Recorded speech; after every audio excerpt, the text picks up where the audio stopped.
All right, everyone, welcome to today's training with Josh Baugus of Open Window Home Inspections. I'm sure by now many of you are quite familiar with him, but if you aren't yet, let's change that. You being here is a great start. Today, we're going to talk about foundation cracks and other cracks you may find in your home. I'm sure as agents and clients alike, anytime we see a crack, our first thought is that of concern, and understandably so. They can be big issues, but not all of them. And so, although we always want to refer to specialists and call in some pros, including structural engineers, having a good baseline of what is a concern versus something that could be a little more cosmetic can always provide a peace of mind both to ourselves and to our clients. So, the more comfortable we can get with examples of that, the more confident we can be in advising our clients and calming the emotions of everyone involved. So, thanks for being here today. Bring your questions. Josh is going to share some common tips, information, including some examples from inspections that he's had and hopefully some photos. But personal examples are always how we connect the most. So bring your questions. Feel free to chime in as needed. I appreciate you guys being here. And Josh, take it away. Yes, awesome. Thank you so much. And I appreciate you all showing up today and being here for this. If you don't know me, I am Joshua Baugus, the owner of Open Window Home Inspections. And I have been doing home inspections for 7 years now. And we've got a fairly decent sized team. And one of the biggest things that we do in-house is additional training. And that additional training is part of the foundation and cracks and things like that, because inspectors are so scared of seeing cracks in the walls and in the foundations and what's going on in the crawl space and things like that. So we have to be knowledgeable about that stuff, almost to the point where it's like, hey, we can help you out and decide if you need a specialist or a general contractor or just to monitor it. So with that, that's what this is about today: foundation cracks, spotting the signs of structural concerns. And you'll be able to competently assess and communicate the severity of the foundation cracks and related structural signs. So let's get into this. I need to share my screen here.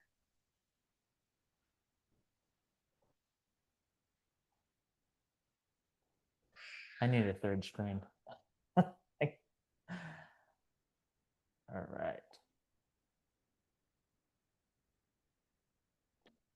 Perfect. Now, once I do that, I'm not able to see if anybody has their hand raised or any comments like that.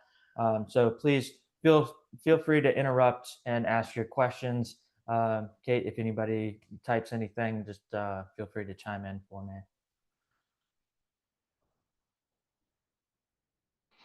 All right, so let's get started with the surprises that a lot of people like. Not every crack is a problem. Some are just part of home settling naturally over time. Others, well, they're red flags waving right at us. And if we miss them, they can lead to major cost and serious delays. So what the session is about is giving the clarity and confidence to know the difference. The image here shows some of the common signs foundation issues, but I want you to remember context matters. Cracks, slipping floors, sticking doors, and any of these might be minor or they could be a major signal of structural concerns. So our job is to recognize which ones warrant a closer look and which ones don't need to um, send everyone into a panic mode. So by the end of the session, you'll be better equipped to spot the signs worth paying attention, communicate clearly and calmly with clients and even inspectors, and avoid unnecessary stress or worse, deal killing drama. So let's get into it. Let's talk about the elephant in the room, or rather the crack on the wall. When buyers see a crack, especially in the foundation wall or basement floor, their minds go straight to, this is serious, this is expensive, this might kill the deal. And we all have been there. And if you haven't, you will eventually get into that. So, but you can't blame them. Cracks carry emotional weight. They're visible, they feel permanent, and they often appear in parts of the home people don't understand, like the foundation. The truth, most cracks are not structural. A lot of them are cosmetic or related to natural settling that happens in nearly every home. Concrete shrinks as it cures, materials expand and contract with the seasons, and homes shift slightly over time. And that's normal. But here's the key: the problem isn't the crack, it's the fear and confusion around it. That fear leads to overreactions, price drops, unnecessary engineer reports, or worse, buyers walking away from a solid home. On the flip side, ignoring real issues can leave people with costly surprises after closing. So, our role, whether you're an inspector or an agent, or even a homeowner, is to know the difference. And that's what this presentation is about: giving you the lens to interpret what you're seeing. Not every crack needs a fix, but every crack deserves a second look with the right knowledge. And when you can explain that calmly and confidently, that's when you shift from being a messenger to being a trusted advisor.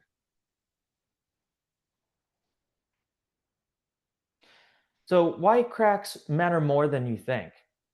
This is where we start shifting from technical to tactical. Because the truth is, this isn't about identifying cracks, it's about managing perception, risk, and the communication. Let's start with the first point of perception versus reality. A crack in the drywall might be totally harmless, normal shrinkage from a drying house. Typically we see the mud lines that are drying out and cracking. But if a buyer sees it and thinks foundation issue, you've got fear in the room, and fear kills deals. On the flip side, some cracks that look small might actually signal structural movement, especially when paired with other signs. So it's not about minimizing everything or sounding like a contractor, it's about knowing what to say. This is typical versus this deserves a closer look. Then we've got communication gap, and this one's huge. As professionals, we're often caught in a tough spot. If you say too much, you can escalate a minor issue into major panic. But if you say too little and something turns out to be serious, your credibility and liability are on the line. So, what do? We become translators. We help clients see the issue accurately, not through the lens of fear or false confidence. We use language that informs, not alarms. So here's an example. Instead of saying, there's a crack in a foundation, you say, we observed typical shrinkage crack that's consistent with the age of the home. It's not uncommon, but if you'd like a structural engineer's opinion, I can recommend one. It's honest, it's clear, and it gives your client power, not panic. That's the goal: calm clarity. And when you do that well, you protect the client, you protect the deal, and you position yourself as a trusted expert in the room.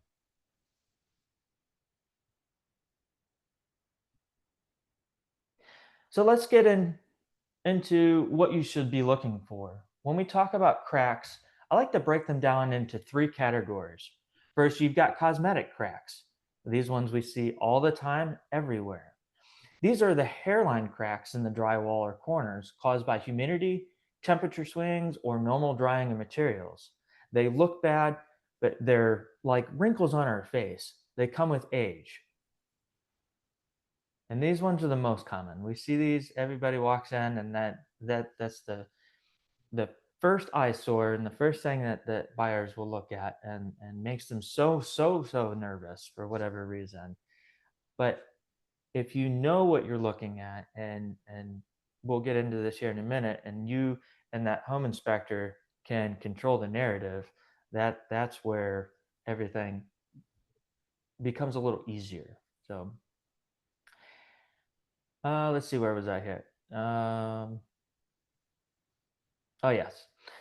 So these, second, we've got common settlement cracks. These happen when home adjusts to its environment. Slightly vertical or diagonal cracks in the foundation or around windows aren't unusual, especially in older homes. These might warrant monitoring, but they're not automatic red flags. Typically, we see these on homes that are about 20 plus years. The home is really settled. You might have something on a slab foundation, like on the right side. Right here, you can see. And then if it's CMU block, crawl space, or basement, or anything like that, We see this all the time. Then you've got structural warning signs. This is when you're seeing wide horizontal cracks, sloping floors, sticking doors, bowing walls, all the stuff that says, hey, something's moving in a way it shouldn't be. That's when you suggest a deeper look, maybe even a structural engineer. And you can see this door, I'm sure it was perfectly fine at one point. And you've got a huge gap here, and you can see the daylight all the way around. And then the floor, it's just amazing. And these are actual photos that we've taken. So now I'm not expecting you to become a foundation expert, but I want you to remember a simple 3-part filler. Where is the crack? How big is it? Is it getting worse? So where is a crack? A crack in a wall might just be from settling, but a crack in a foundation means we need to pay closer attention. How big is it? Small cracks are usually harmless, but cracks that are wider than a quarter inch might indicate a problem. Is it getting worse? If it's staying the same size, it's likely not an issue, but if it's growing, that's a red flag and might need professional attention. Now, I know this last one, if it is it getting worse, is going to be hard to answer. So there's a couple things that you can do with this. If you're looking at a home, that's 30 years old, and you see some mortar joints that have been repaired, typically a handyman will throw some type of caulking in there instead of regrouting it, and you can see where that ends, where that repair ends. And if it looks fresh, then maybe it's too new to really decide if that crack is expanding or not. Um, so at closing, I suggest going back to that same spot if you haven't had it looked at, going back to that same spot during your final walkthrough and see if that crack has gotten any worse.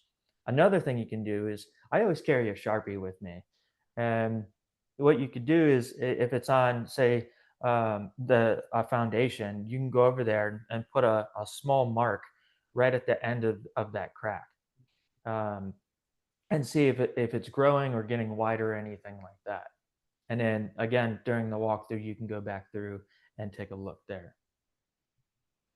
So if you can answer those 3 questions, you'll have a solid grasp on whether it's a cosmetic, common, or a concern. And that lets you speak with confidence, not caution.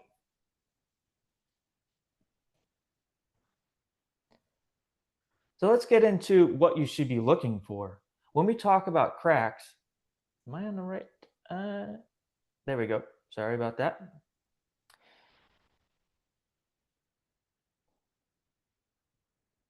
Okay, apologies. I skipped a slide back there. So what you should be looking for when we talk about cracks is it's like breaking them down into 3 categories. And I think we've already covered this. Okay. Yeah, sorry about that. All right, so here's where we shift gears. These are the signs that tell you this might not be cosmetic. First, accompanying signs. A crack on its own is always meaningful. But if you also see doors and sticking floor, or doors that stick, or floors that slope, or walls that bow or bulge, that's your cue. These combined signs suggest a shift or stress in the structure itself. Don't ignore that. Next, we've got crack width that matters. As a general rule, any crack wider than a quarter inch deserves attention. That might not sound like much, but in the world of structure, it's significant. You're not just looking at a surface blemish anymore. You're looking at possible displacement. And displacement, think of a concrete slab, and if one side of the crack is higher than the other, that's displacement. Finally, we look at whether the crack is changing or not. If it's been there for years and hasn't grown, it's likely from historical settling. But if it's growing, widening, or new cracks are forming nearby, that's active movement. And it's something to take seriously. The goal here isn't to diagnose, but to know when to raise your hand and say, hey, this might need a structural specialist. you're not just protecting your client, you're protecting yourself and the transaction. So up in the upper left corner, this picture here, this is actually a fireplace. This is a chimney going here, and you can see this huge white line. This is all silicone caulking that they just threw in there. But what do you see next to it? A huge gap. This has been repaired once or twice, and now it's reformed, and the house, not the chimney itself, but the house was actually moving away from the chimney. It had structural issues, um, and the for whatever reason the chimney was just like, I'm not going anywhere. But that is something to definitely look at. We don't have a lot of these in North Carolina unless it's an older home, typically your 50s, 60s, maybe 70s homes. But anything beyond that will probably not have an actual uh, chimney like this. And then the upper right, this is actually a doorway, and you can see all the caulking that they had put in here, and that doorway is splitting. That's pretty significant. Yes, you do have, some slight gaps here and there, maybe from some poor cutting of the trim or whatnot, but this is pretty significant as far as a doorway because it's starting to go through the actual door down here. This is trim, but that is definitely a concern there. Here at the lower left, you can see this is pretty significant as well, but pretty common to see something similar like this area. And this is a window down here. And most of the time, these windows, when you have brick siding, they'll have a lintel. And a lintel is just a metal bar that's very thin. And then it extends over 3 to 6 inches into this grout. And a lot of times, those lintels will rust over time and cause that grout to expand. This is pretty significant because of this up here. So you have to be cautious with these types of cracks because it could just be the lintel, but this definitely looks more structural than anything. And in the lower right side, this 100% is a structural issue. And you can see that you've got other cracks coming off, and you got vertical and horizontal cracks, and it does not look great at all. And that when you see something like that, your heart just drops. Um, and you should definitely have this looked at. Any questions there? Awesome. I have a question. Sure. So when you say that like that last picture, I mean, or like the chimney thing, I mean, that just doesn't seem like you can fix that. So what do? Bulldoze the house? I mean, what do you do? So, a lot of people think that homes can't be fixed when they have structural issues. Everything on a home can be fixed. It's obviously the price at what you're willing to pay for that fix. Um, there are with the technology and the equipment that we have these days, everything on a home can be fixed 100%. Um, Most of the time. Can you say like what would have been done for like this chimney or that last picture? What would they do? So for the chimney one, they actually had to lift up the house and fix some of the supports, and then the actual foundation crawl space around the perimeter had to get fixed as well on the one side. The home was sinking over on the opposite side, and that's why that home was pulling away from that chimney. But they were able to fix it and get a better joint, um, and it looks good now.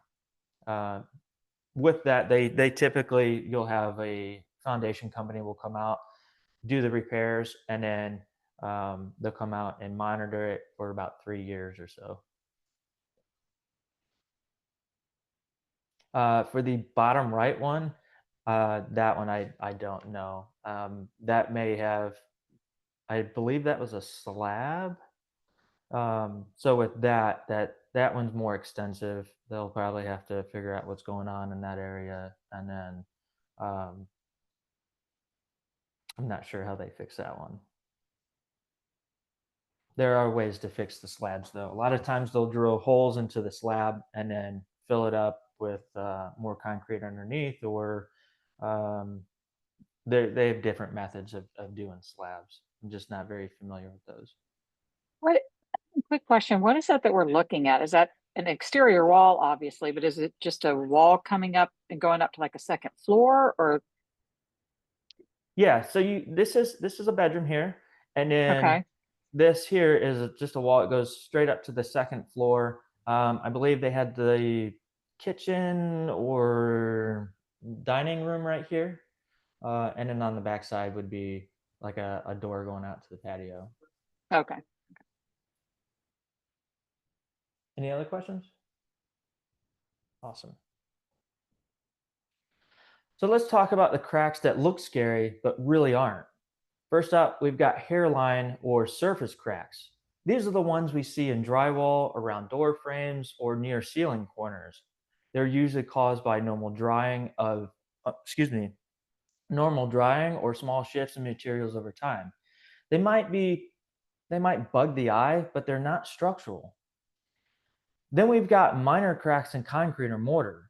These often show up in poured foundations or exterior brick joints. They can be jagged or uneven, but as long as they're small and not growing, they're typically just part of how the concrete ages. And then there's seasonal movement. Homes are like people, animals, anything that breathes.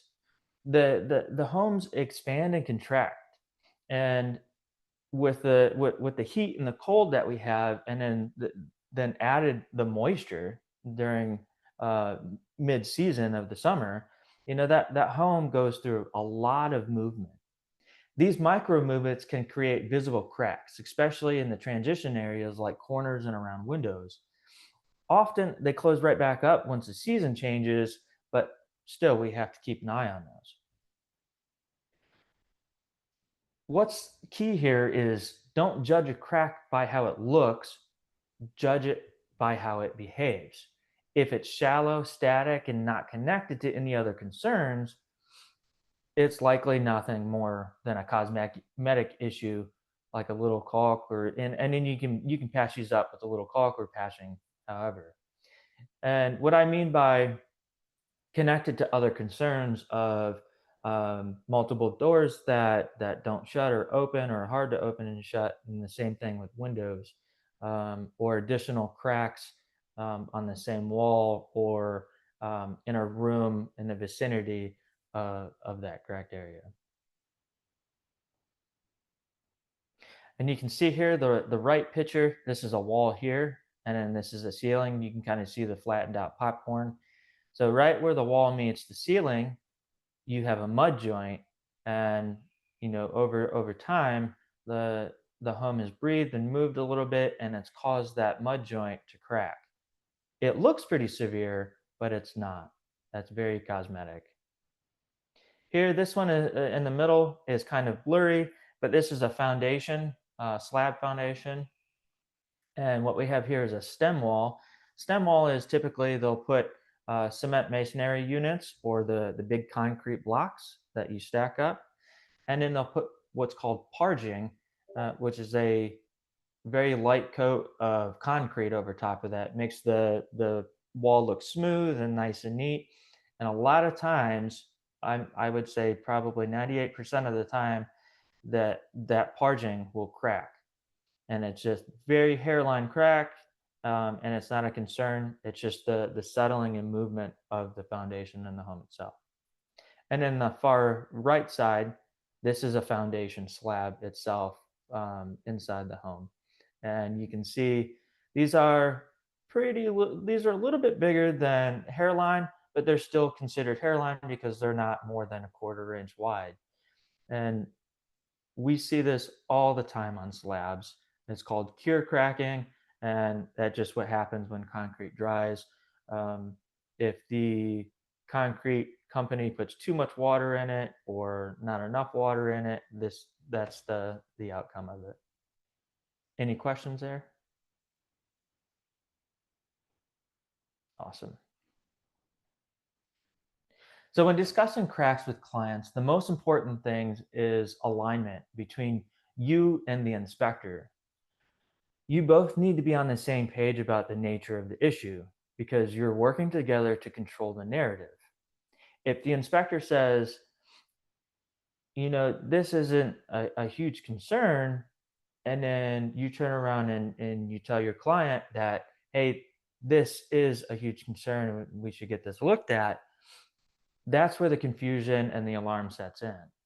Instead, you want to coordinate with the inspector beforehand to make sure you're delivering the same message. Consistent language is the key. You both need to be able to reassure the client in a way that is calm, factual, and clear. Let's say you see some minor cracks. You could tell the client, it's normal to see these types of cracks. If necessary, we can have a specialist evaluate them further. The important part here is that you're controlling the narrative together, which builds trust with the client. By presenting the issue calmly, you give them confidence that they're in good hands and their concerns are being taken seriously. By collaborating closely with the inspector, you can avoid miscommunication, prevent unnecessary panic, and ensure the client feels supported. Now, I know a lot of times home inspectors, they try to avoid the overall perception of a crack and they just go get a structural letter or go get a structural professional. And to me, that's just not helping anybody. It's not helping you, it's not helping your clients, and it's not help controlling the narrative. Home inspectors should be able to understand what the issue is there, if it's severe, if it should be looked at by an engineer, a contractor, or if it's just the natural settling. So if you don't have that confidence from your inspector, then you may want to consider at least having a general contractor taking a look at that. That way, you're not paying out a huge sum of money to get a structural letter that is absolutely nothing. I have a quick question for you, Josh. Sure. I know that when it comes to inspections, there are some findings that dictate kind of a standard verbiage that's provided by the inspector board or something like that, polybutylene pipes being an example of that. Mhm. Are cracks something that cause inspectors to have to copy and paste certain verbiage? Or are they able to be a little more specific to whatever that crack details? A knowledgeable inspector should be able to be more specific to what that crack entails.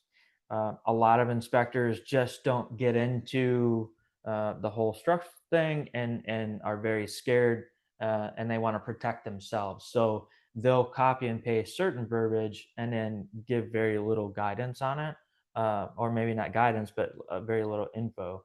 Um, and that's you'll see that with a lot of newer inspectors or just inspectors that just want to avoid the whole thing entirely. Um, but again, a knowledgeable inspector should be able to have their narrative the way they want, be able to speak about it and say, "Hey, this is what it is or isn't, or what it could be."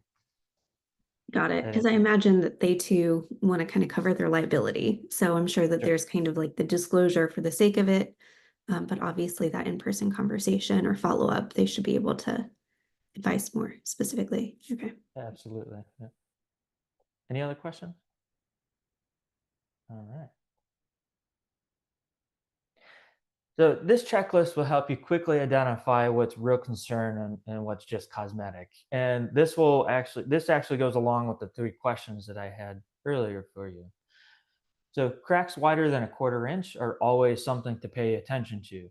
If they're more than a quarter inch wide, we recommend further investigation to rule out structural issues. Moving cracks or cracks that keep expanding are red flags. If they're growing or if their new cracks appear around them, it's time to call in a professional for a closer look.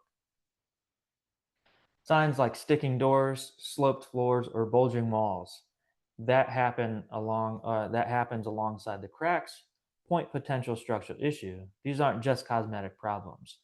And with these ones here, these are very noticeable. When you walk into a room, you're like, oh, wow, it's very unlevel, and you get that vertigo feel. That's definitely something to pay attention to. For another example is pocket doors. If say you close a pocket door and it opens itself back up, or vice versa, that there's some unlevelness going on, and that could be structural concerns. And then lastly, you've got your hairline surface cracks, and cracks in cosmetic concrete or mortar are often the least concern. These are typically just normal settling or minor wear and tear, and usually don't indicate a larger problem. So the goal here is to give you a simple way to assess what you're seeing and guide your clients accordingly.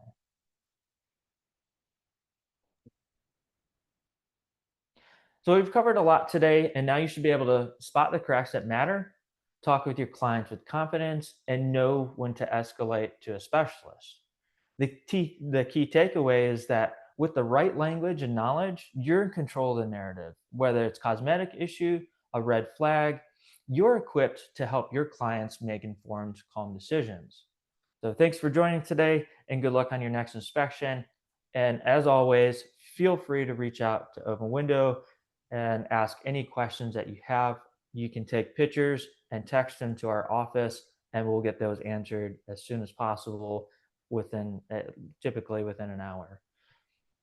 Any questions about this? I do have Thank one more. you. I have one Sure. quick question. Yeah. On interior doors, does it matter? A lot of times you'll see the cracks coming up, like from, where the corners are and kind of going out diagonally.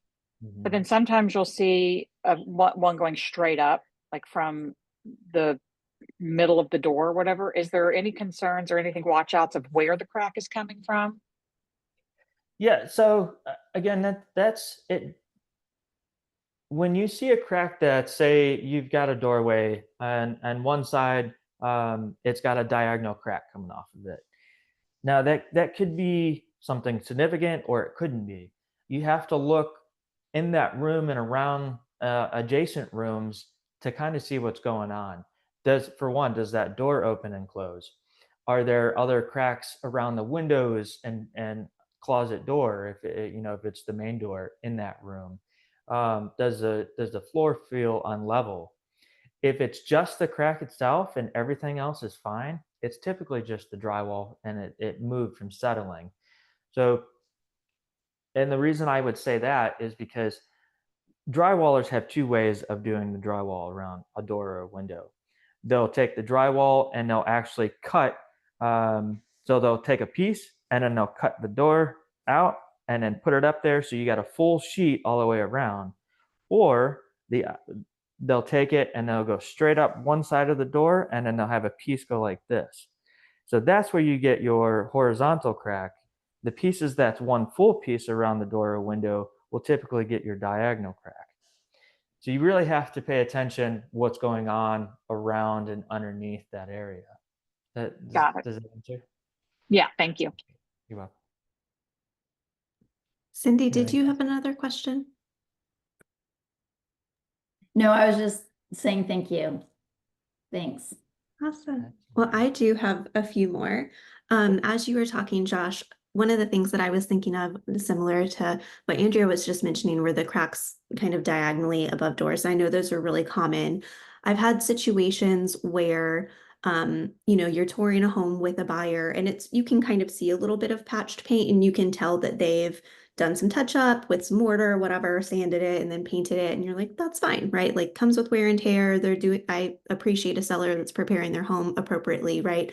And it's an older home, so settling is expected. And then you come back weeks later, likely right before closing, and you see that that crack has kind of reestablished itself. It's likely not gotten bigger, but it's hard to know since you didn't see it in that original state. But I'm curious, does it kind of reestablishing itself indicate movement like alone? Or is it, I mean, obviously we need to be looking at other things like you just mentioned, but I'm curious what your thoughts are on those type of situations. If it's an older home and that crack has probably been there for some time, is it just kind of something that you understand, or is it something that should be a flag and it feels like it was kind of covered up and Yeah. needs to be explored further? Yeah. So older homes are difficult for especially what you're talking about. Now, if that crack has expanded or gotten wider, then I would definitely suggest saying that there is some type of structural movement and it should be, at least evaluated to see what's going on. But if it just appeared right where it's at, that's more or less the home breathing with the seasons. A lot of times you'll see that right when we're coming into spring and then coming into the fall time frame, especially on new construction and older homes for those that are making those patch repairs or just had finished the drywall and painted and things like that. Cool. Well, on the topic of new construction, that happened in our home. We closed and we waited like a month and a half to move in. And so we closed, everything looked great. And then we walked through our home again, and there was just this massive like separation in our trim near the bathroom. We're like, oh my gosh, it's a new home, but it was just a dramatic change in seasons. It got a lot warmer. And so I think that's also a friendly reminder to our clients, like, that's why new construction, they say do an 11-month or 12-month warranty walk, because it allows your home to like fully breathe and go through all of those. And so, yeah, those cracks might freak you out, but there might also be a few more that come over the next few months. I'm curious though, especially with new construction wanting to keep their costs lower over time, we're seeing more and more slab foundations. I was trying to look in the Facebook group, and there is something that I screenshotted that I want to put in, but I didn't find an example of this. I know I've seen it in the past, though, where agents have mentioned going into a home that's pre-drywall and seeing a small crack in the slab foundation already. And they're like, oh my gosh, like we know how fast these homes are being built. It's already has a small crack. Like once the flooring is on there, it's a lot harder to monitor it, but also concrete cracks, right? So what is your level of concern with something like that? And how should we as agents approach it in talking with our clients? Because my gut instinct is also like, oh my gosh, this home already has a crack and it's not even done being built. What would you say in those situations? Yeah, so it really depends on how wide the crack is for those.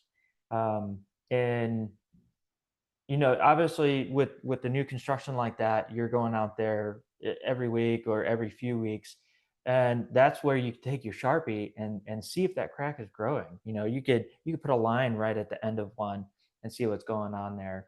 Um, and the other thing is, I always let the clients know, hey, just ask the builder to seal these. They'll typically they'll say yes instead of having an engineer come in. They would rather just seal them and be done with it than pay that engineer for something that's not needed.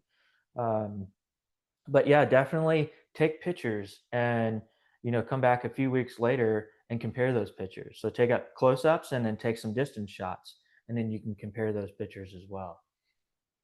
Awesome. Great advice. Okay. And then lastly, I popped 3 photos or screenshots in the chat. I actually want to start with the last 2. Those were taken from my neighborhood Facebook group. And it was people, we're a new construction community. There were people that have closed like 2 years ago that are finding these cracks. And overwhelmingly, the consensus was that those are pretty common and that they're pretty small. And based on what you said today, I feel pretty confident in that as well. Likely, it could be where drywall is meeting, but I'm curious what your thoughts are on those. Yeah, so the first one with the window, that's definitely where the drywall meets, and it just that home is settling and again breathing and everything like that. Um, it's unfortunate that they have that type of um, wall paint or spackle that they have on there, because when they go to repair that, it's going to be very hard to match. And then the second one, let me pull that one up. That one's more a significant cosmetic issue. But again, that's right. That's the drywall. Okay, Um, I mean, that's cool. right where the drywall meets, and then you've got the corner beads on both sides, and that could be just the installation. It could be a poor installation on that. Maybe they didn't let it dry enough before they painted it or whatever. um, I would have to see. I would be looking around more with that one, like what's going on. How are the windows and the doors and things like that.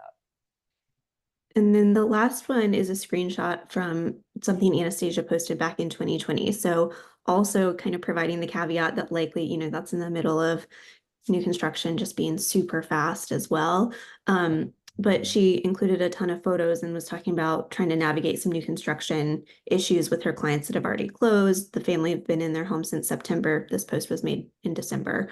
And it now appears that the kitchen cabinets and counters are separating from the wall. There are additional cracks that could be due to cooler weather, but the countertop and kitchen cabinets are concerning since they're separating from the wall. What are your thoughts on that? Yeah, so the upper right one is definitely a cabinet movement there. It's more or less the wall. Um, so when they put cabinets in, especially floor cabinets, those are shimmied to be fit up against the wall. So that could be even the top row. They might shimmy those as well. Um, that shim could may have moved. Something is shifting a little bit, but you said that's within a year after moving in. Like three That's new construction. months. Yeah. Yeah, yeah. I mean, that's settlement. What they could do is seal it with some caulking or something like that, and see if that pulls apart. If that pulls apart, then there's definitely some. I would consider having it further looked at what's going on in that area. That second one, it looks like um, two pieces of countertop together, and they just didn't seal it really well. So there's definitely some movement going on, some settling. Um, Inside the cabinet, that could just be poor installation. It's hard to tell without actually being on site what's going on. Are there other indicators in the walls and in that area? Awesome. Thank you. Annie, what you got? I was wondering, we're looking at a house and there is a lot of that corner beating, what you were talking about.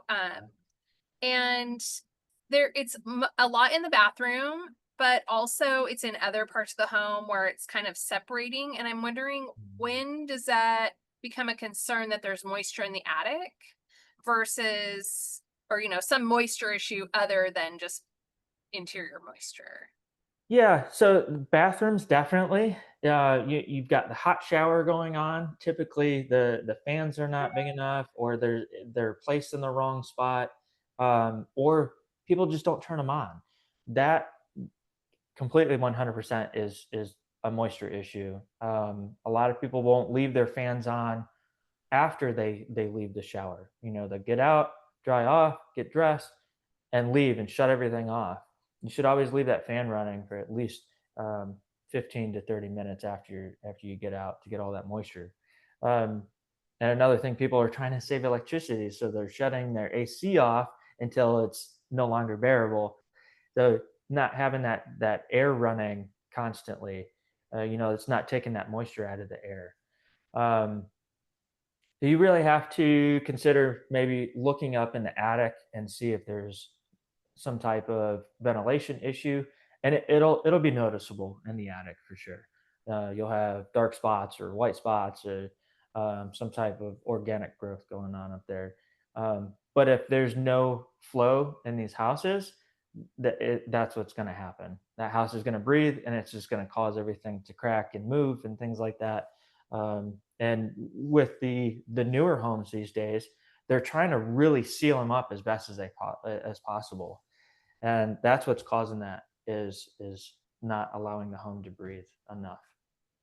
And that brings me to one more question. We're in the full gut remodel of our own home and we had a new roof put on, and they used it's like a tarp with plastic on one side. It's not just roof paper, but it's a tarp. And they put that over the ridge vent, and it seems like that's not going to allow airflow. Right. Yeah. Yeah. Any vents that should be open should definitely not be covered. Um, you said that they went straight over the ridge vent and then didn't cut it at all? I don't see that it's cut. I haven't climbed up there myself, but I had a conversation with the roofer asking that question, and surely I don't know what I'm talking about, but Of course.